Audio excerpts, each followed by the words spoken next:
कराची में बारिश के बाद लियाकताबाद अंडरपास में पानी जमा हो गया, जिसके बाइस शहरियों को शदीद मुश्किलात का सामना करना पड़ रहा है। मजीद जानते हैं डॉन न्यूज की नुमाइंदा अनम मशकूर से। अनम, क्या सूरत हाल है? पाकिस्तान डिजास्टर मैनेजमेंट की जानिब से तकरीबन एक माह कबल ही अलर्ट जारी कर दिया गया था और कहा यह गया था कराची में इस साल मामूल से ज्यादा बारिशें होंगी, लेकिन हुआ कुछ मुख्तलिफ। बारिशें काफी देर से शुरू हुई, लेकिन इंतजामिया की जानिब से कोई जो इक़दाम सामने नहीं आ रहे। इस वक्त आप देख सकते हैं मैं लियाकताबाद 10 नंबर पे मौजूद हूँ। अंडरपास की सूरत हाल है कि सड़क नजर नहीं आ रही, पानी इस तरह शदीद जमा हुआ है कि लग रहा है कि बहुत तेज और बहुत ज्यादा बारिश हुई है। बारिश अभी वक्त से कल और आज 5 मिनट की बारिश की सूरत हाल है कि यहाँ पे अंडरपास से सड़क नजर नहीं आ रही। यहाँ से जो राहगीर कर रहे हैं तो यही कहना है मोटरसाइकिल सवार सबसे ज्यादा परेशान है।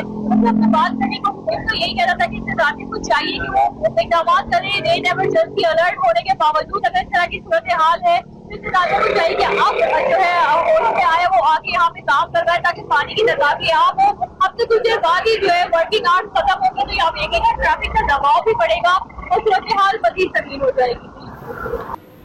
बहुत शुक्रिया अनम मशकूर, हमें अपडेट कर रही थी।